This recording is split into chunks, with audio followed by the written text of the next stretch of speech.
Every woman has a story, a journey to discovering who she is and finding her truth in the world. This is where women come together to find connection through sharing those stories and to help each of us answer the question, who am I? Without labels, without judgment, and without anybody else's expectations. Welcome to the story of her. What's your story? Missy Delgado, thank you for being a guest on the podcast today. So tell us a little bit about you right now. Like, what are you doing with your life right now? Okay, well, thank you for having me. I'm really delighted to visit with you and to be here today. My name is Missy. I was born Melissa, but they've called me Missy since the day I was born. I am a wife, mother, grandmother. I have two of the cutest little grandbabies ever and one on the way. So we have 3 kids and 2 grandkids. I've been married to my high school sweetheart for 29 years. Wow. Yeah. My husband and I have lived all over the U.S. and a little bit around the world. Love to travel, love to be outdoors, love music. So tell me more about what it was like growing up. I happen to know you had 2 of the most amazing parents. Growing up in my family was amazing. I feel very privileged to have had amazing parents. They've both passed away now. So I hate to say I had amazing parents because they're still there. I like to still think I have amazing parents. But I'm number 4 of 5 kids, the youngest girl. And growing up in my family was just really great. My mom had the opportunity to be a stay-at-home mother. And so I always had her there when I'd come home from school or, to run me to soccer practice or whatever it was. And she was just very nurturing and kind but very smart and funny. And my dad always worked in business in medical device sales. Mm-hmm. And so he had a lot of flexibility and could be at all of our sporting events and things like that because he could make his own schedule, basically. My mom instilled music in us. So I took piano lessons and sang and just did all the things any little girl would want to do. So yeah, you had kind of an idyllic childhood. I did. How do you feel like that shaped your identity or helped you moving into adulthood? I think it gave me a very strong foundation, and I'm aware of the fact that that's rare, and I'm very, very grateful for that. I never wondered if I was loved. I never worried about having a roof over my head or food. I always had people I could go to for hugs or advice. So I felt very secure. My parents raised us to love God and to know that we were God's children. And so there was a lot of peace in that too. So are there any particular stories that stand out to you from your childhood that stands out to you that helps shape who you are? One of my favorite stories was when I was about 4 years old. I was with my mom and siblings at an outdoor flea market, and I had gotten a balloon. And I was so proud of that balloon. And as any mother fears, as soon as their child gets a balloon, they're like, let us tie it to your wrist, And I said, no, I've got this. And I don't remember that day fully, but my mom told the story so much that I remember it. We were leaving and my balloon got loose and it flew into the air. And my mom said she just paused and was waiting for a total meltdown for me to start screaming, I want my balloon. And she said, I just stood there and watched it float into the sky until it disappeared. And then I looked at my mom and I said, that's okay. Jesus will catch it. And that's precious. I know. I love that story to illustrate my trust in God and in Jesus, that they would care enough for me to care about my balloon.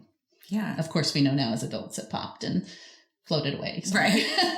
But I love that story because you knew from a very young age that you had a father in heaven and that Jesus was watching out for you and your balloon. Yeah. Right. Yeah. But your parents gave you that. And that is a beautiful, beautiful gift. They did. Like, learning about God and Jesus Christ, the commandments, all those things, love one another. And family prayer was important. And, dinner time together was important. We all just really, really love each other. So we're lucky. Do you ever feel like there are any specific expectations that were either placed on you, either by your family or by society, for what you would do or become? I think in my family, the only real expectation of me was to be a good person, obviously grow up and be good Good being obey the laws of the land, keep the commandments, be a good person that gives back to society, to love others. After raising 3 teenagers, I look back on my life as a teenager, and it's interesting to me how much emphasis when I was raising teens was put on academics. We were constantly on them, but even we weren't on them as much as other parents were. And when I was a teenager, we couldn't log into an app to view our grades. Parents didn't have the password to get in and check what you got on that test, And so even though my parents were very smart, my dad was a college graduate, they didn't pressure us into having to be valedictorian or anything like that. Consequently, all 5 of us have graduated from college and use our degrees, but I didn't have that pressure to become a certain thing. Like, you have to be a doctor, you have to be a teacher. They just wanted me to be happy.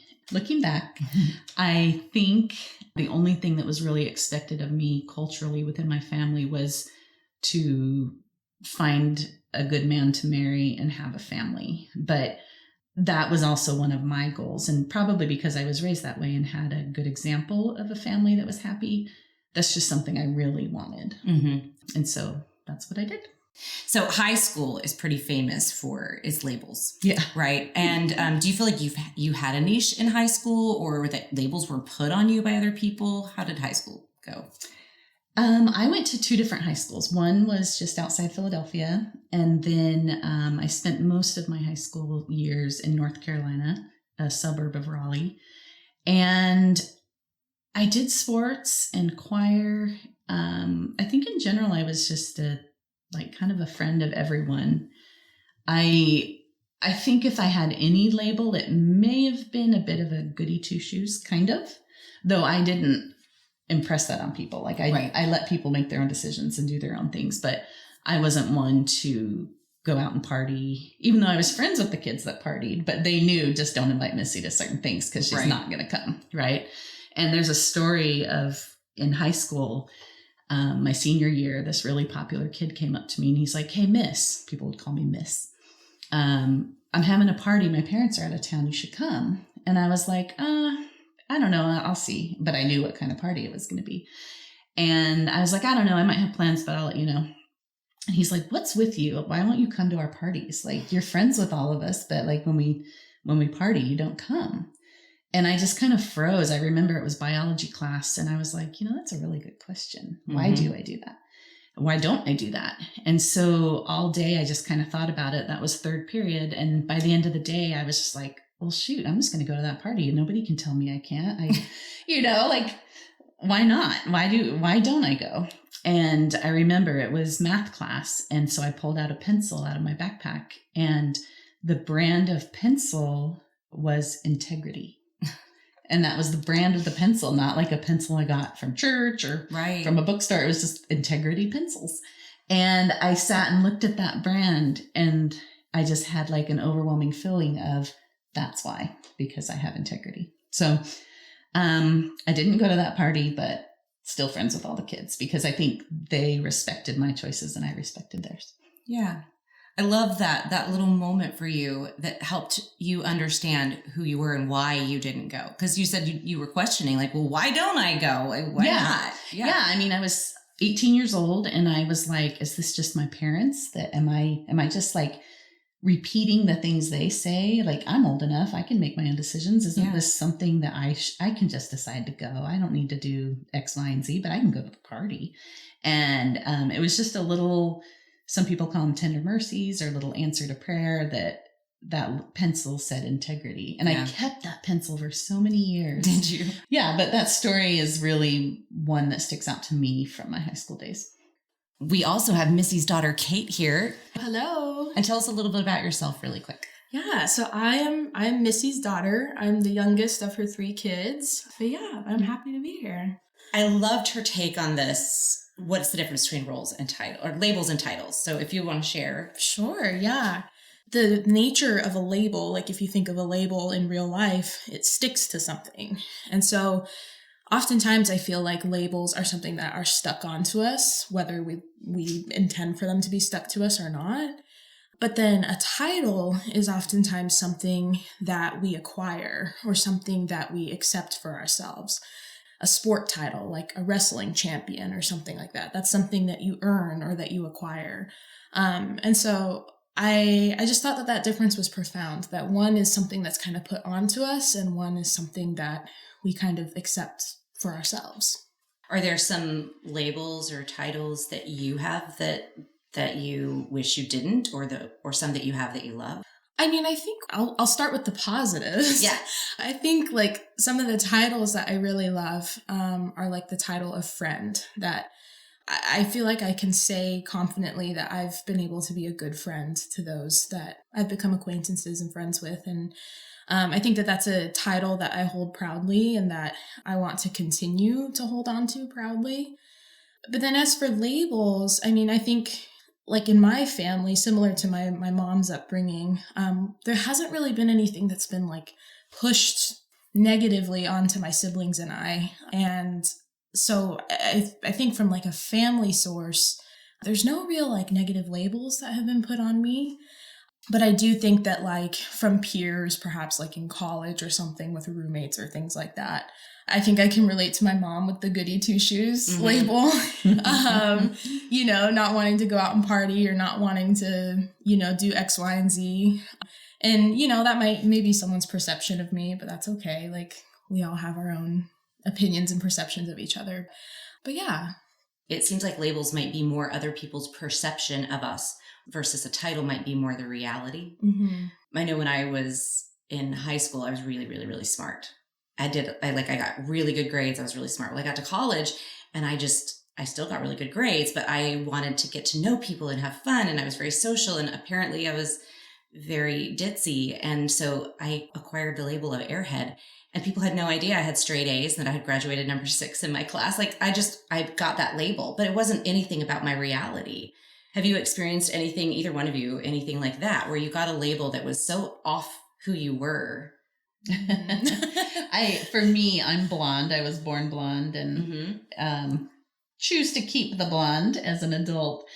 So yeah, people go, "Oh, you're blonde." I get it. But it's all in good fun, I think, But I did in my work life after my kids grew up and were out of the house, and a little bit before I started to work outside the home because I was fortunate mostly to stay at home and be there for them. But recently in my work, a leader told me that some of my colleagues think I'm unapproachable. What? Right? That's what everybody said. What? Because I'm very warm and happy and accepting. And I think anyone who knows me in real life would go, "What? You're totally approachable." But working in a virtual space, sometimes your messages, your emails, that kind of typed out messaging, if you write it with positive intent and good feelings, the person on the other end reading it can perceive it in a whole different way. And in that situation, perception is reality. And so even though I send a message that's positive and cheery, the person on the other end, if they're having a bad day or they're just someone who naturally looks for the negative in things, all of a sudden Missy is sending messages that aren't warm or allowing someone to reach out. And so when I got that feedback, I mean, really, I'm just good natured and kind of silly. And so you can call me a lot of things and it won't hurt my feelings. But when I was called unapproachable, that hurt. And I don't think my leader understands how hurtful that was, because I'm not unapproachable. I'm a team player and I help others, and I go out of my way to do things that aren't required of me just to help the team or the common good, to lighten someone's burden. And so for someone to label me unapproachable and have that stick has really negative effects. Yeah. That brings up a really interesting point, though, that so much of our communication happens digitally. Yeah. How many times are we misunderstanding or applying labels like that to people simply because we don't get the full picture of who they are? Mm-hmm. And I was fortunate that workspace was a little bit more casual and friendly. And so I just had to start using emojis.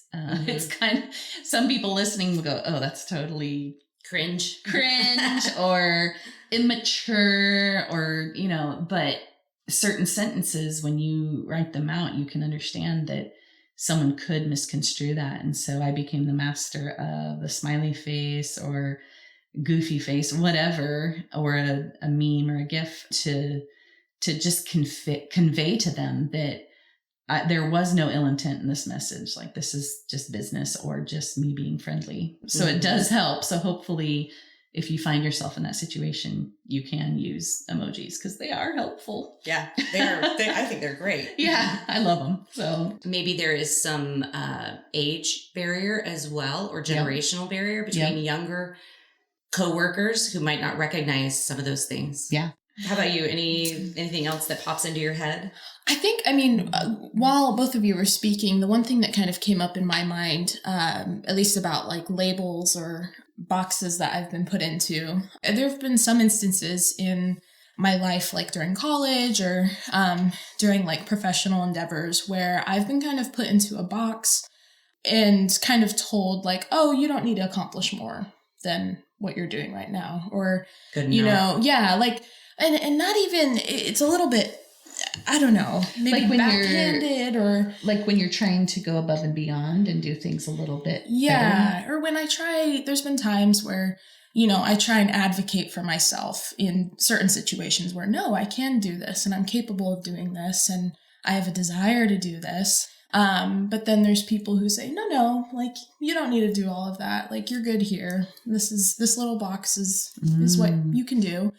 And so feeling kind of like caged in a way, kind of that glass ceiling where it's like, I could do more and go above and beyond if people would just let me, And so I don't know what exactly you would call that label, but I think that's something that, unfortunately, I, and I'm sure many other women and other people in the world, have experienced time and time again. So I'm still trying to kind of figure out how to navigate that, because it's still an ongoing problem, but it's definitely, it's challenging, to say the least. It sounds like it. And it seems like one of those things where it's because other people can't see your potential, but you know your potential, which is actually a beautiful gift to be like, I can do more. I can be better. I guess the question is there a way to get people to see what we see about ourselves, or do we sometimes just have to leave the situation and find a new one? I think you can definitely show them who you are, what you're capable of. And there just comes a point when clearly you're not in the right space. You're just not in the right soil to bloom. The good thing is that you can leave and go do something different that better suits you and your personality and your abilities. But it takes a lot of emotional intelligence and courage to admit when that's the case. Yeah. It's easier to stick with the hard we know. Yeah, true. So why is it that you think we're so wired to put each other in these boxes? That we want everybody to stay in the box we create for themselves in our mind. You are this kind of person. You are this kind of person. For me, I think it's people trying to keep me tethered. I'm a little tenacious, little courageous, entrepreneurial, brave. I do get scared and have to convince myself to do things sometimes, but I think other people are more comfortable with me being inside of a box where they can kind of control it. Maybe they don't want to see me succeed, or maybe they don't want to see me. They're worried I could come into their space, if you will, even though I would never do that aggressively or anything like that. But I do think people are more comfortable when they have things clearly organized and just kind of can anticipate what their reality will be with you. Yeah. Yeah. I think sometimes, and this is something that I'm guilty of sometimes, but I think there are times where we put people in boxes as a way to kind of compartmentalize and make things simpler for ourselves, to just go, oh, well, they're that type of person, so they're not going to do X, and, we'll just move on. And I think that sometimes it just happens subconsciously. And I think that that's something that, we all need to be more intentional about catching and seeing that, it's not right to put people into boxes and kind of, match them with stereotypes and not let them be able to express themselves and show who they really are. And so I think that that's something that, happens kind of naturally a lot of times in the world, but it's definitely something that I think all of us need to improve on at some point. But yeah. Mm-hmm. Okay, you have lived all over the world. I have. I think when I first met you, you had just come from living in Puerto Rico. Yes. Right? Like, how old were you when you moved to Puerto Rico? I was 19. Yeah. Yeah. And you were just barely married. Yeah. I got married very young. How long after you got married did you move to Puerto Rico? Right away. Yeah, like that week, like yeah, boom. Yeah. We had a little honeymoon. We honeymooned in Virginia because we knew we were moving back to Puerto Rico. So, wow. I was like, I'm moving to the Caribbean. I don't need a honeymoon. I'm going to live the honeymoon. So, but you took two major life changes, yes, and did them all at once. You got married and you moved across the country, across the world. Yeah. How do you think that affected you? I was young enough to not be scared. Mm-hmm. Like I was like, ooh, I'm moving to a tropical island. I was at college in Hawaii. So in my mind, I was trading one tropical island for another. So it was all cool. Is that how it turned out in reality? Did it feel very similar? In some ways, yeah. But I mean, being a college student in a dorm versus a married woman in a duplex were different. Mm-hmm. I married a soldier. So it was a big adjustment going from being just a college student to A, being married, but B, being married to the Army. Mm-hmm. That was a big adjustment. But I think, looking back, I think it went well. I'm still here. And you've moved a lot more. Do you feel like that constant change in your life, like constantly having transitions, has been something that shaped you or something that you had to work around? Well, I really can't deny it. So it has shaped me. I've moved 22 times in my life. Wow. And at the time of this recording, I'm 47. So I've moved almost every 2 years for my whole life. Wow. It's all I know. It's after a couple of years, I get a little itchy and need to start cleaning out closets and figure out where I'm going again. The funny thing is only a couple of those moves have been my choice. Mm-hmm. I chose where to go to college, but as a kid, I never got to choose where to live. My parents did. Right. And as a person who's married, yes, I have some say, but when your spouse is the one who, if you want to call it the breadwinner or whatever, you follow their career too. And so I've been a trailing spouse. I'm naturally an entrepreneur. And so it's very easy for me to adjust. I don't want to say be a chameleon, but I can do what I love just about anywhere. You can adapt. Yeah. I'm very resilient, very adaptable. Yeah. Yep. And so are our kids because we've drugged them along. So that begs the question, mm-hmm. Are you resilient and adaptable so you were able to do all those things? Or are you resilient and adaptable because of all of the moves? Do you think it shaped you into someone who was that way, or were you always that way? That for me is hard to answer because I have been doing it since I was young. Yeah. I was born in Texas, but we moved when I was 9 months old. And then we lived in the same house for about 5 years, and then we moved again. And so even as a kid, that's all I've known. Mm-hmm. As a kid, it wasn't too traumatic because I had my loving parents and I always had my siblings with me.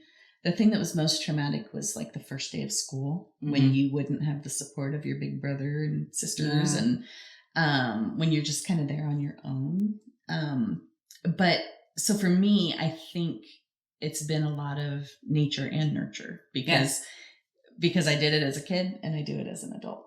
But it's helped me to help my kids better, I think, because I understand. You've been there. Yeah, totally. But yes, for sure. Moving around a lot has made me very adaptable. I'm not really nervous going into new situations. I make friends easily. I connect with people easily. It's never really too daunting. It brings up the question, is our identity something that we're born with? Or is it something that we choose that happens to us as we grow, or some combination of both? And where do you think it falls in that? Well, I mean, there's a lot of different definitions of identity. Mm-hmm. So depending on what listeners are looking for, the answer will be different. But for me, I know I was born a daughter to my parents. I know that my identity is as a child of God. I know that I have a Savior who suffered for the sins of all mankind. And I know that as a daughter of God, I can tap into that atonement to forgive my sins, and everyone in this world can. I don't want to get too deep into that, but that is where my identity lies. And so I look at myself kind of like a big pot of soup, maybe, where I'm a mom, I'm a grandma, I'm a friend, I'm a sister, I'm a musician, I'm a children's book author, I'm a graphic designer, I'm a nature lover, I'm a songwriter, I'm just lots of things.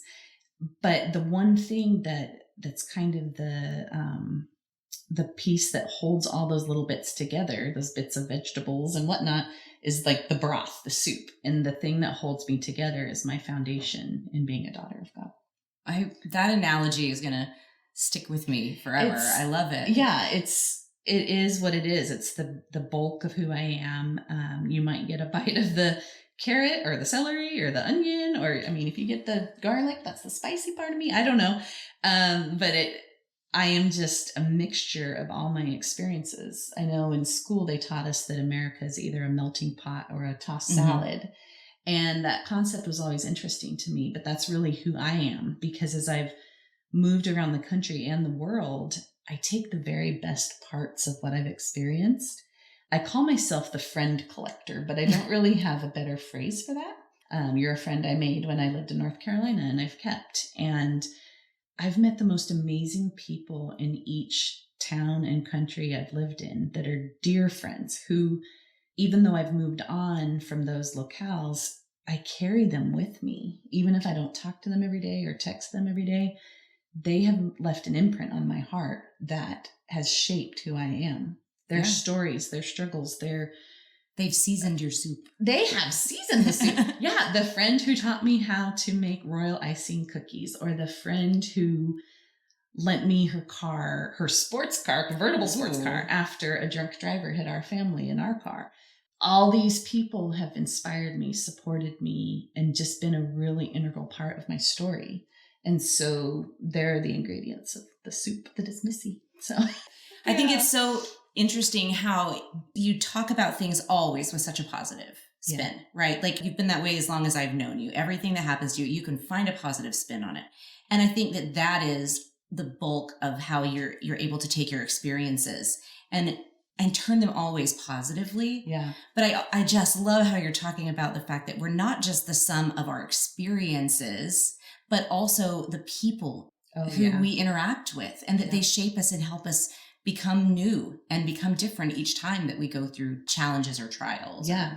Relationships is what it's all about. And I default to the positive. I think that's just my nature. I've probably been that way my whole life, but I've had my fair share of hardships. I have had really, really low times. The untimely death of my mother, and my husband was traveling that day, and I sobbed in the basement because my kids were all asleep and didn't know they were going to wake up the next morning to not have a grandma on this earth. And so I've had some really, really dark times that I've had to work through and find the positives in. I lost my mom way too soon, but I had so many wonderful memories with her. I had the mom everyone dreams of having. Yeah. And we were close. We were best friends. And being my age, in my late 40s, I have a lot of friends who are going through caring for elderly parents. They have parents who have cancer or Parkinson's or Alzheimer's, things that are changing who their parents are. Their parents don't remember them. Their parents fall. They have big struggles. And my struggle was my mom was in the hospital for a couple days and then she passed away. I didn't have to visit her and her not remember me. Right. I didn't have to watch my mom go through chemotherapy. All of that memories are good ones. That's classic Missy, just trying to find the positive. It stinks that I lost my mother. Yeah. But she didn't ever have to suffer like some have to. So it's just finding the good in everything. Some of the moves I didn't want to make.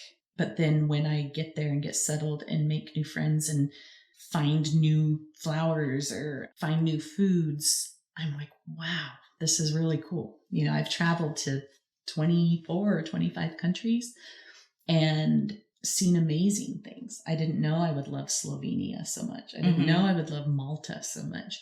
And the Netherlands, the tulips in the Netherlands, gorgeous. So just having an open mind and being open to possibilities, I think we're kind of getting away from the identity thing, but it all is part of your story. Yeah. My identity is kind of a globetrotter, or moss doesn't grow on a rolling stone. So I'm constantly doing something. And what you're telling us about your identity is that you're someone who always finds the good and who finds the positive spin and keeps going and pushing through. And that is a good, powerful example for anyone, that it doesn't mean that bad things don't happen.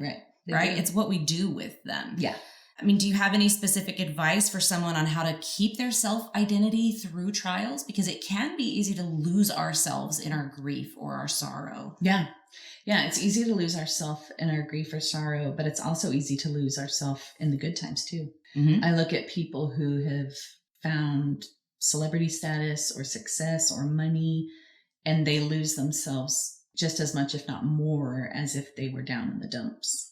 So I do think it's important for someone to really take time to figure out who they are at their core. For me in particular, it's my faith.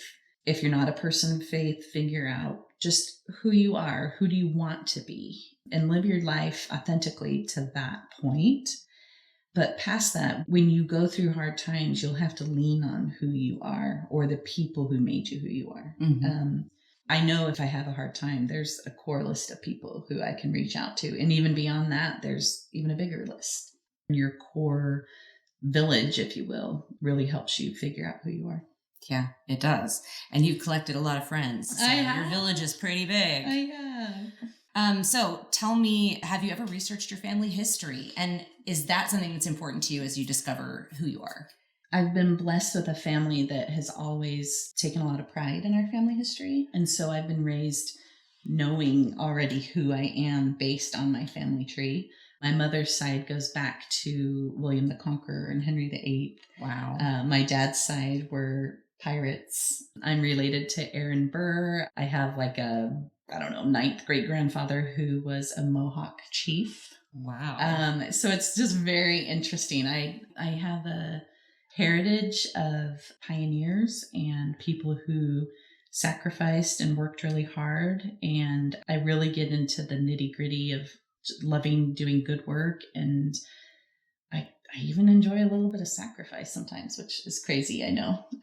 But that's just been ingrained in me. Both of my grandfathers fought in World War II.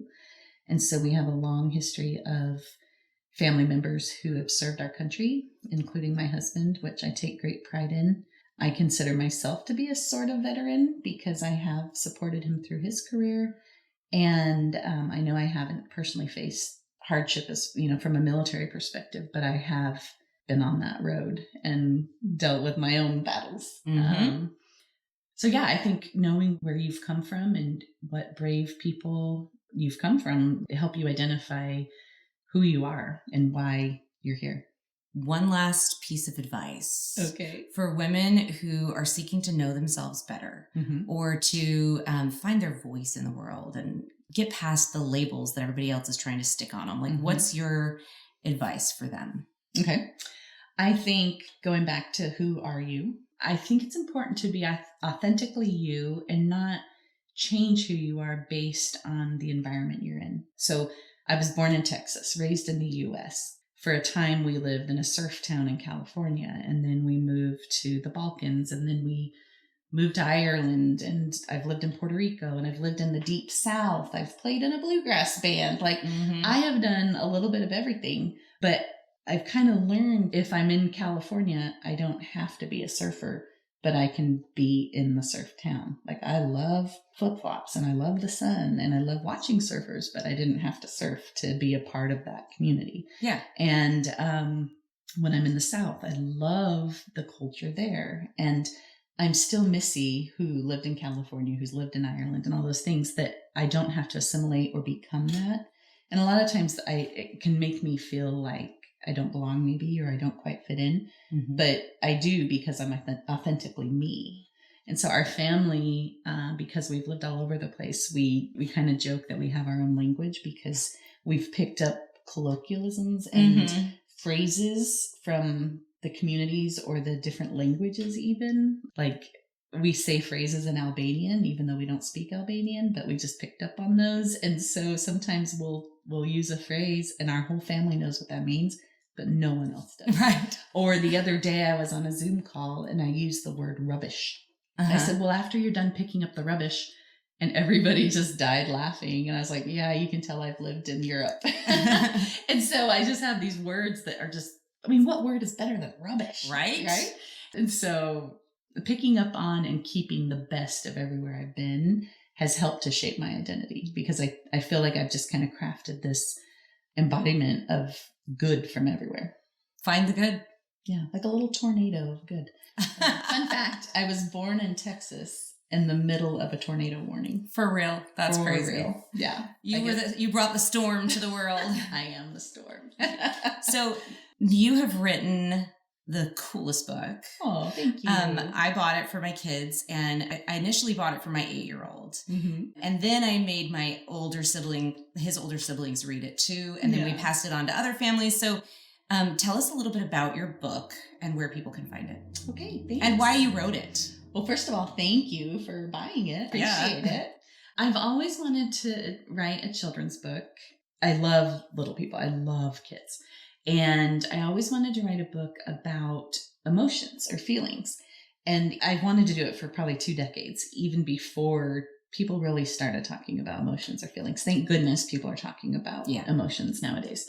But I always wanted a little book that I could use as a resource for my kids to explain why they're feeling certain ways. And it's okay to feel that way. And so I wrote a book called Moody Me, Moody, Me. And it just follows, I think, 7 or 8 little kids who are feeling different emotions. And each one has a color associated with it. So the little boy who's feeling happy is yellow. The little girl who's feeling mad is red, getting red in the face. There's a girl who's feeling shy, so she's pink, the color, her dress is pink and those kinds of things. Someone's bored, and so the color's gray because it's kind of a gloomy day outside. And it just associates, the pictures are so cute because it shows why the kid's happy, mad, or whatever. And my granddaughter loves the page of the little girl who's mad. She's actually kicked her teddy bear, which no one should kick their teddy bear. But my granddaughter goes, oh, she's mad. She kicked the bear. And I'm like, yeah. And the little girl who's sad, she has a Band-Aid on her knee, so you can tell she's gotten hurt. It's a great book to entertain and educate the youngest of readers, or even as adults, having that conversation with your older kids or yourself when you can go, wait, why am I feeling this way? I'm feeling anxious because, or I'm feeling sad because, and letting yourself feel that and not pushing it down, not having someone tell you it's not okay to feel angry. It is okay to feel angry in a proper way. Don't kick your teddy bear, don't kick your friends, but you can be angry. And so, Moody Me, it's been out almost a year and it has sold a lot more copies than the 2 that I thought it would sell. So I'm very grateful for everyone's support. It's available everywhere you can buy books, Amazon, Barnes & Noble. Yeah. I'll put a link to the Amazon. Thank you. I think one of the things that's so beautiful about the book is that it gives parents a vocabulary to use with their children that both of them understand. So are you feeling a little red right now? Yeah. Remember the red picture? Oh, yeah, I am feeling a little red. Why are you feeling that? It starts conversations, and it's something that the kids the colors give them something they can connect to. Yeah. So my 8-year-old and I have had more than one conversation where I'm like, where he thinks he's mad, but he's really sad, right? And so it helps us to get to that. And so I'm like, are you mad? And he's like, yes. Maybe not, no, I think I'm sad because this happened. And so I'm acting mad. And so it's helping him progress through his emotions. I love that. So, because we're big in our house on anger is a secondary emotion. There's always something else behind anger. So if you're mad, why are you really mad? And helping us to get to that. Oh, that's great. Okay, that's the title of my next book. Anger is a I'm pretty sure that's some psychiatry thing that I got on a website somewhere. I cannot identify. Well, I had someone message me. So in the book, there's a little boy in green pajamas with a green blanket, and he's not feeling well. So he's feeling green. You know, we all associate that with feeling nauseous or something.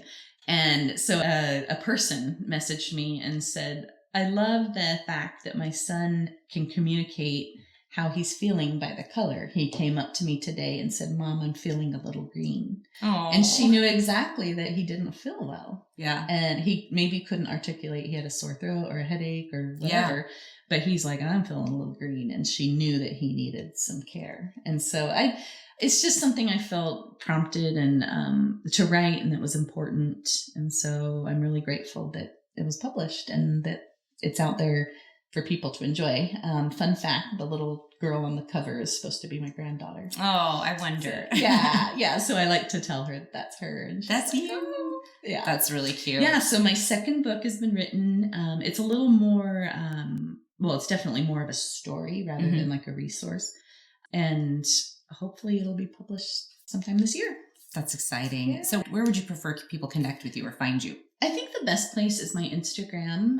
It's Missy Pyne Delgado _author. That's a lot. And Pyne, spell Pyne. Pyne. Missy Pyne Delgado _author. Okay. Yeah. And we'll put that in the notes as well. Great. So thank you, Missy, for being on the show. And I am grateful that you were willing to do it. Well, thank you. Thanks so much for having me. Thanks for listening to the Story of Her podcast, a story of her journey, her truth. Real women sharing stories of trial, triumph, and everything in between, with your host, Alicia Bake.